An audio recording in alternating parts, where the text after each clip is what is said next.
أعوذ بالله من الشيطان الرجيم بسم الله الرحمن الرحيم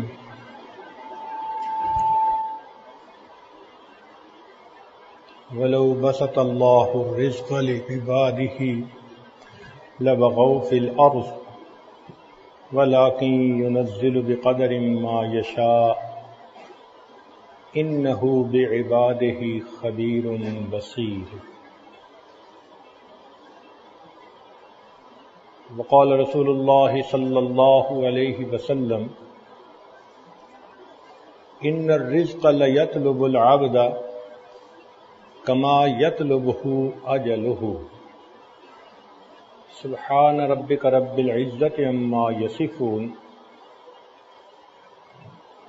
وسلام على المرسلين والحمد لله رب العالمين. اللهم صل على سيدنا محمد وعلى آل سيدنا محمد وبارك وسلم.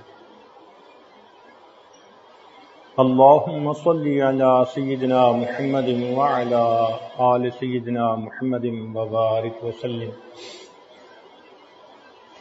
اللهم صل على سيدنا محمد وعلى آل سيدنا محمد وبارك وسلم.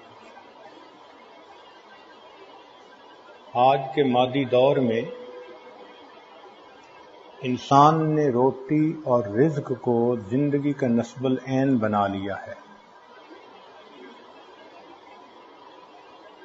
روٹی کو اتنی اہمیت کبھی بھی حاصل نہیں تھی جتنی اہمیت کے آج حاصل ہے. اس لیے روٹی کمانے کے پیچھے وہ اپنے مالک کو ناراض کر بیٹھتا ہے. حلال اور حرام کی تمیز ختم کر دیتا ہے. یوں محسوس ہوتا ہے ایک دوڑ لگی ہوئی ہے اور ہر بندہ پہلے سے زیادہ بہتر روٹی حاصل کرنے کے چکر میں. اور یہ بھی بات ساتھ ہے کہ جتنی پیٹ بھرے کی بیماریاں آج ہیں یہ تاریخ میں اس سے پہلے کبھی نہیں تھی. بلڈ پریشر، نمک زیادہ کھانا، ڈائبیٹک، چینی زیادہ کھانا، کارڈک پیشنٹ، چربی زیادہ کھانا. تو آپ غور اگر کریں تو زیادہ کھا کر مرنے والوں کی تعداد کم کھانے کی وجہ سے مرنے والوں سے بہت زیادہ ہے، مگر شکوے بھی بہت زیادہ، پریشانی بھی بہت زیادہ. جس گھر کو دیکھیں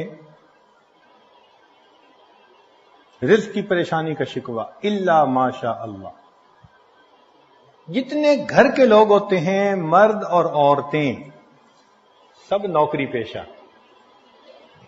سب کی الگ الگ گاڑیاں، اور پھر شکوے.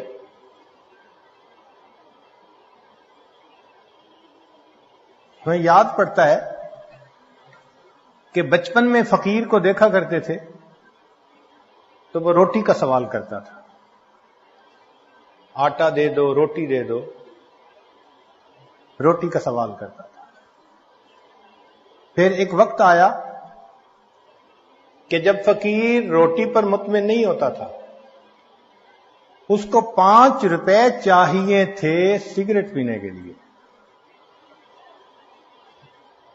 اور آج وہ وقت ہے کہ فقیر 5 روپے نہیں 50 روپے کا سوال کرتا ہے، کیونکہ اس کو اپنے سیل فون کے اندر ایزی لوڈ ڈلوانا ہوتا ہے، اسے اپنے لوڈ ون کو میسج کرنا ہوتا ہے. آج کے سائل کا یہ حال ہے.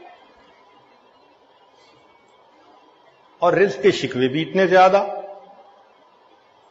حالت یہ ہو چکی کہ جو عورت آج کے دور میں خوبصورت ہے اسے خوش نصیب سمجھا جاتا ہے.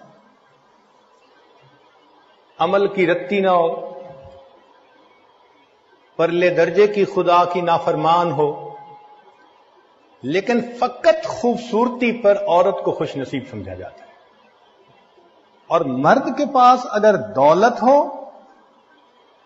تو اس کو خوش نصیب سمجھتے ہیں. نہ شکل ہو نہ عقل ہو، بڑا خوش نصیب جی. بے وقوفی کی بات بھی کرے گا تو اس کو بھولا بادشاہ کہیں گے، میاں صاحب بڑے بھولے ہیں. عزت کا معیار بدل گیا. جس کے پاس مال زیادہ وہ معزز بن گیا. نہ نیکی کو دیکھا، نہ تقوی کو دیکھا، نہ خدا خوفی کو دیکھا، معیار بدل دیا. تو چونکہ آج کا یہ مسئلہ بہت بڑا ہے، اکثر آنے والے پوچھتے ہیں وہ جی لگتا ہے کسی نے کچھ کر دیا، رزق باندھ دیا، لوگوں کو کیوں چھوٹا خدا بناتے ہو؟ اگر اللہ رب العزت رزق دینا چاہیں، ساری دنیا کے انسان جمع ہو کر اس کو بند نہیں کر سکتے. اور اللہ تعالیٰ رزق نہ دینا چاہیں، ساری دنیا کے انسان مل کر رزق دے نہیں سکتے. جب رزق کا پروردگار نے ذمہ لے لیا، پھر اتنی فرسٹریشن کس بات کی؟ مومن کسی اور نظر سے دیکھتا ہے. اس کو تو یہ دیکھنا ہے کہ مجھے رزق کے لیے ہاتھ ہلانے ہیں، حرکت کرنی ہے، اور اس حرکت میں میرے مولا نے برکت دینی ہے. جو میرا حصہ ہے وہ مجھے ملے گا. شریعت کی خوبصورتی دیکھیے. نبی علیہ الصلوۃ والسلام کو ایک صحابی ملے، مصافحہ کیا. آپ صلی اللہ علیہ وسلم نے دیکھا کہ اس کی ہتھیلیوں کے اوپر گٹے پڑے ہوئے ہیں، بہت سخت ہتھیلیاں ہیں. تو آپ صلی اللہ علیہ وسلم نے پوچھا کہ تمہارے ہاتھ اتنے سخت کیوں ہیں؟ اے اللہ کے حبیب صلی اللہ علیہ وسلم، میں مزدور ہوں، پتھر توڑتا ہوں، وہی میرا ذریعہ معاش ہے. تو نبی علیہ السلام نے مسکرا کر دیکھا اور فرمایا، الکاسب حبیب اللہ، جو ہاتھ سے محنت مزدوری کرتا ہے وہ اللہ کا دوست ہوتا ہے. یہ کتنی خوبصورت شریعت ہے کہ اپنی